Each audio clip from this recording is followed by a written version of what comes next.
हैं। क्या खैर कि हमारे मुल्क में ये जो कल से वाक़या हो रहा है, रिपोर्ट हो रहा है, इसने सबको परेशान करा हुआ है, सबको परेशान कर रखा है। जाफर एक्सप्रेस आपको पता है हाईजैक हुई, मतलब यरगमाल हुए मुसाफिर। उसके बाद ताज़ा तरीन इत्तलात ये हैं कि 190 तक मुसाफिरों को दहशतगर्दों से बाज़ियाब कराया जा चुका है।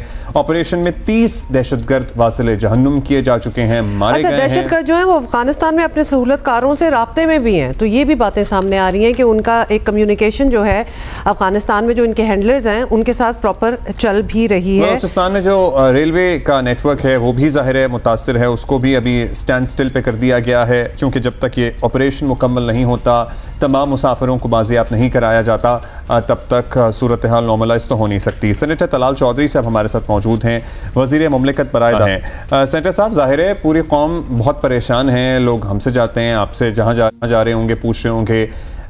शुरू में खबरें आ भी नहीं रही थी, अभी स्टेटस है क्या? आप हमें बता सकते हैं क्लियरली कितने मुसाफिर अभी भी दहशतगर्दों के कब्ज़े में हैं, कितने लोग हैं जिन्होंने इस ट्रेन पर हमला किया, क्या स्टेटस है? बिस्मिल्लाहिर्रहमानिर्रहीम। कल ये दोपहर में ये वाक़या हुआ है और इसमें तकरीबन 70 से 80 ऐसे दहशतगर्द थे जिन्होंने ट्रेन पर हमला किया और ट्रेन में फैमिलीज थी, इसमें सिविलियंस थे, कुछ इसमें सरकारी मुलाजिम थे, एफसी के जवान भी थे इसमें। और उसके बाद सिक्योरिटी फोर्सेस ने अपना एक्शन शुरू किया है और बहुत ही थोड़े टाइम में सिक्योरिटी फोर्सेस सिक्योरिटी फोर्सेस वो सारी की सारी उस जहाँ पर ये हुआ है वहाँ पर पहुँच गई थी, मगर क्योंकि जो मगवी थे उसमें ढाल बनाया गया था बच्चों को और खवातीन को, तो बड़े ही एहतियात से ऑपरेशन जो है वो करना पड़ा। पहली दफ़ा में तकरीबन कोई 70-80 के करीब और उसके बाद दोबारा जो रात भी ऑपरेशन चलता रहा है तो तकरीबन 150 के से ज़ायद लोग जो हैं, एग्जैक्ट इस वक्त आपको फिगर तब तक नहीं दे सकता जब तक कि ये ऑपरेशन कंक्लूड ना हो जाए, और उनको बाजियाब किया गया। अभी भी बहुत सारे ये खवातीन और बच्चे जो हैं इनको ढाल बनाया हुआ है। खुदकश जो दहशतगर्द हैं, धमाका करने वाले, वो इनकी छोटी टोलियां बनाकर उसके अंदर उनके सामने बच्चे और खवातीन के साथ खुदकश जो है वहां पर वो हैं। तो इसीलिए ऑपरेशन जो है वो बड़ा ही एहतियात के साथ, ताकि ज्यादा से ज्यादा बल्कि तमाम लोगों की जानों को महफूज किया जा सके।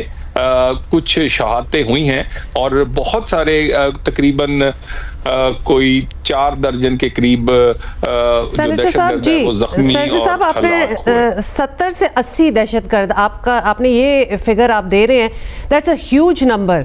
हम ये जानना चाहते हैं कि क्या ये ऑलरेडी मौजूद थे ट्रेन के अंदर या फिर उन्होंने वहाँ रोका होगा और फिर ये उसके ऊपर चढ़े होंगे? दूसरा, ये अपने हैंडलर्स अपने जो सारे जहाँ से डायरेक्शंस ले रहे थे अफगानिस्तान में, ये उनके साथ राब्ते में भी रहे हैं। अब अफगानिस्तान से हम भी ऑब्वियसली हुकूमत भी बहुत बार बातचीत कर चुकी है कि वो कंट्रोल करें अपनी साइड पे जो दहशतगर्द हैं।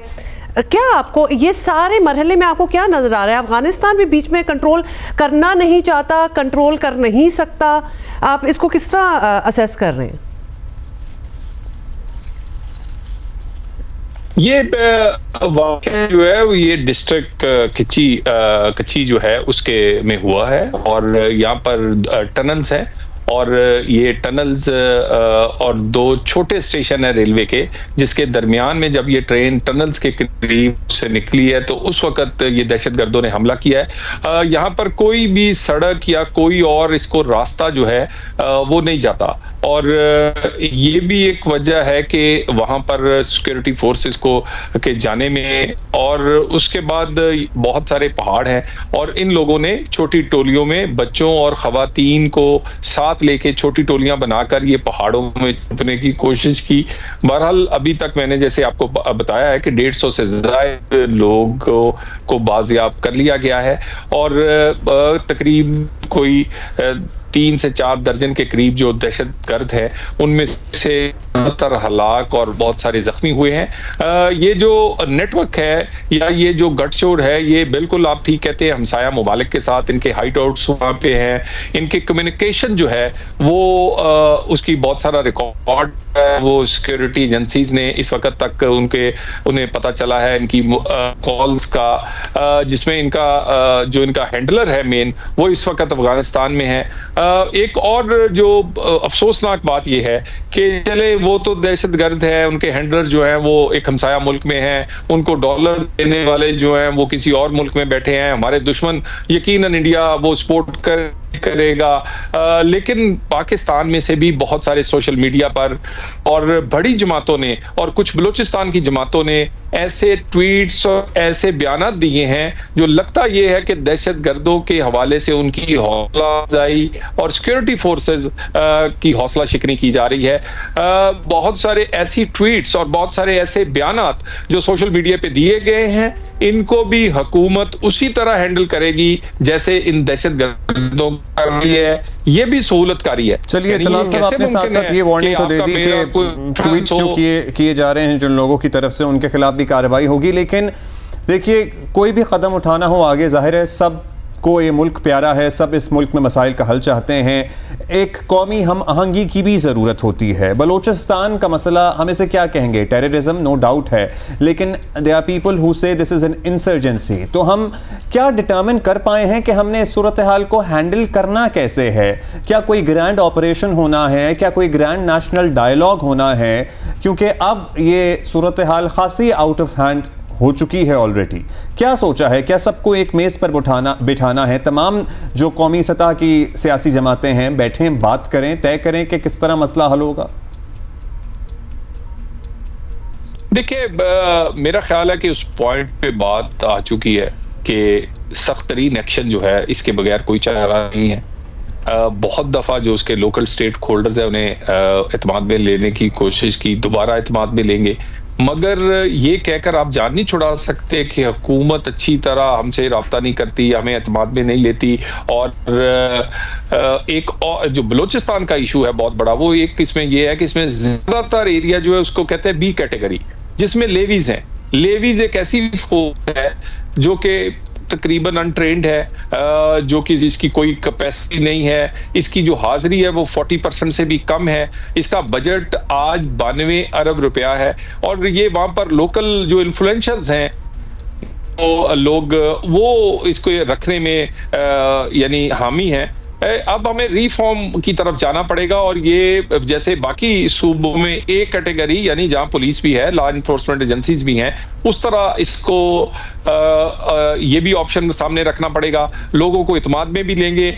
और ये बात आपकी बिल्कुल ठीक है, मैं एग्री करता हूं कि दहशतगर्दी की जंग या इंसर्जेंसी जो है इससे निपटा नहीं जा सकता जब तक सिक्योरिटी फोर्सेस के पीछे पॉलिटिकल फोर्सेस यक जुबान एक बयानिए के साथ खड़े ना हो। 2013 से 18 में भी दहशतगर्दी खत्म इसी वजह से हुई थी कि पॉलिटिकल फोर्सेस ने ये एहसास किया और वो अपनी सिक्योरिटी फोर्सेस के पीछे खड़े हुए एक बयानिया के साथ। तो ये बिल्कुल हम इसको करेंगे, जहां जिसको भी रीच आउट करना पड़ा करेंगे, लेकिन बिल्कुल मजीद ढील नहीं दी जा सकती और मजीद टाइम भी। सेनेटर साहब, क्योंकि यहाँ इंसर्जेंसी हम देखते रहते हैं, जब ऑपरेशन हो भी जाता है, चीजें कंट्रोल में भी आ जाती हैं, तो उसमें भी कुछ महीने या कुछ साल में वापस हो जाती है बात। अभी आप कह रहे हैं सख्त तरीन एक्शन लेना या फिर रिफॉर्म्स का आपने जिक्र किया है, इंतज़ार किस चीज़ का है? इसको तो बहुत पहले हो जाना चाहिए था, या फिर ये आपकी जिसको कहते हैं ना फोरमोस्ट प्रायोरिटी होनी चाहिए अब तक, बिकॉज ये एक वॉलेटाइल रीजन हमारा है। देखिए, बिल्कुल आप ठीक कहते हैं। देखिए, कुछ जो ये मामला पैदा हुए हैं, ये पिछली गवर्नमेंट की कुछ पॉलिसीज और उसके बाद इंटरनेशनल कम्युनिटी ने हमें दहशतगर्दी की जंग जो पाकिस्तान ने फ्रंट लाइनर के तौर पे लड़ी, वो 2013-18 के दरमियान जब दहशतगर्दी की जंग वो जीती गई, उसके बाद दुनिया ने भी हमें तनहा छोड़ा और पाकिस्तान के अंदर भी पिछली आने वाली हुकूमत ने भी कुछ पॉलिसीज ऐसी इख्तियार की कि हमारे हमसाया मुल्क बहुत सारे लोग इधर आ गए। और ये जो BLA या TTP हैं, ये सब कोलैबोरेशन है, और इस कोलैबोरेशन के पीछे वही लोग हैं जो पाकिस्तान को स्टेबल होता नहीं देख सकते। यानी स्टॉक एक्सचेंज ऊपर जाए, रुपया तकड़ा हो, पाकिस्तान में मईशत बेहतर हो रही हो, तो दहशतगर्दी बढ़ जाती है। क्यों बढ़ती है? इसीलिए बढ़ती है कि किसी तरह डिस्टेबलाइज किया जा सका है। अगर इकोनॉमी संभल गई है तो अब ये हमला किया जा सके। और बलूचिस्तान और केपी में इसकी एक वजह यह है कि इसके साथ बॉर्डर अफगानिस्तान का बहुत लंबा लगता है, और उस वजह से जो हाइड आउट्स हैं वो बड़ी करीब हैं, लोगों का आना जाना जंक्शंस के साथ है, तो उसका फायदा उठाते हैं। अच्छा तलाल साहब, अब सिक्योरिटी ज़राए ने आपको क्या बताया है? आप लोग राब्ते में हैं मुसलसल, जाहिर है हमारी इंफॉर्मेशन का जरिया तो आप ही लोग हैं ज़्यादातर, हम आप ही से पूछेंगे और बार बार पूछेंगे। सिक्योरिटी ज़राए आपको क्या बता रहे हैं? मज़ीद कितना वक्त लग सकता है? ज़ाहिर है एक मुसाफिरों की फहरिस्त तो होगी जिन्होंने टिकट खरीदा होगा। 400 बताया जा रहा था, हमारे पास आप कह रहे हैं 150, हमारे पास 190 का नंबर था जो कि बाजियाब हो गए। बाकी कितने बचे हैं? कुछ एग्जैक्ट फिगर है या हम खुद ही माइनस करके हिसाब कर लें? कोई टाइम लाइन दी जा रही है? हाँ इसमें 1 दिन लगेगा, इसमें 2 दिन लगेंगे, इसमें चंद घंटे लगेंगे, क्योंकि जिनके लवाहिकीन हैं वो भी परेशान है और पूरी कौम इस वक्त बड़े इस्तराब में है। 24 घंटे तो ऑलरेडी हो चुके हैं। देखिए ये तकरीबन 400 से ज़ायद मुसाफिर इसमें सवार थे। इसमें बच्चे, फैमिलीज, इसमें सिविलियंस, इसमें कुछ सरकारी मुलाजमीन जैसे मैंने कहा एफसी के जवान इसमें थे। और इसमें ये जो ऑपरेशन में देर लग रही है, सिक्योरिटी फोर्सेस हर तरह की जो फोर्स है वो वहां पर मौजूद है, लेकिन एहतियात मैंने बताया कि करनी पड़ रही है, क्योंकि जो बच्चे और खवातीन हैं वो ढाल बनाए गए हैं, खुद जो है वो उन टोलियों के दरमियान में मौजूद हैं। उनको एलिमिनेट करना, लोगों को बचाना, इसमें इसलिए कुछ वक्त लग रहा है। और ये ऐसी जगह पे मौजूद है कि जहां पर कोई सड़क, कोई ऐसा रास्ता भी मौजूद नहीं है। बहरहाल अभी जो रिसेंट एक आई है रिकॉर्ड या टेप जो सामने आई है, जिसमें एक दहशतगर्द अफगानिस्तान किसी से बात कर रहा है और वो कह रहा है कि हमारे इर्द गिर्द फौज ही फौज और इस वक्त सिक्योरिटी के अदारे हैं, तो लगता है हम बच के नहीं निकल सकेंगे। तो सूरत हाल, मगर हमें मोहतात इसलिए होना है क्योंकि वहाँ बच्चे, वहाँ खवातीन, वहाँ खुदकश बमबार मौजूद हैं। कोशिश कर रहे हैं कि ज़्यादा से ज़्यादा, बल्कि हर कोई महफूज तरीके से वहाँ से निकले और दहशत जो है वो जहन्नम वसल हो। इंशाल्लाह ताला मैं इसका कोई टाइम तो नहीं दे सकता, लेकिन उम्मीद है कि जल्द ये ऑपरेशन कंप्लीट कर लिया जाएगा और उसके बाद डिटेल जो है वो आपके सामने हम रखेंगे। मेरी इस वक्त आपसे गुजारिश है कि आसराइयां ना की जाए। फेक न्यूज, सोशल मीडिया पे ऐसी वीडियोस और प्रेस रिलीजेस चल रही हैं। मुझे ये बताएं कि जिस पहाड़ी इलाके में सिग्नल्स नहीं है, जहां पर कोई और चीज मौजूद नहीं है, वहां से इंफॉर्मेशन पहले नहीं जा सकती। इसका मतलब पहले से बनाकर रखी गई है। ये कोई पूरा एक प्लान के तहत है कि वो किसी और मुल्क से, किसी और जगह से जारी की जाती है। तो हमें फेक न्यूज पे या इस तरह की खबरों पे जिससे हौसला शिकनी हो हमारी सिक्योरिटी फोर्सेस की, उस पर ध्यान नहीं देना चाहिए। हुकूमत, प्राइम मिनिस्टर से लेके नीचे सिपाही तक सारे लोगों की नजरें भी इधर हैं और जल्द ये जाहिर है कोई भी नहीं चाहता किसी की, मतलब हमारे सिक्योरिटी फोर्सेस के जो जवान हैं और जो अफसरान हैं वो जान हथेली पर रखकर लिटरली ये कार्रवाई कर रहे हैं, इस ऑपरेशन में हिस्सा ले रहे हैं। हमारी दुआएं उनके साथ हैं कि वो जल्द अज जल्द कामयाब हों और जितने भी लोग हैं, जितने भी हमारे हम वतन हैं, मुसाफिर हैं, वो बाजियाब हों। और उसके बाद ज़ाहिर है हम सब इंतज़ार करेंगे और फिर आपने भी कहा कि तफसील से ब्रीफिंग दी जाएगी।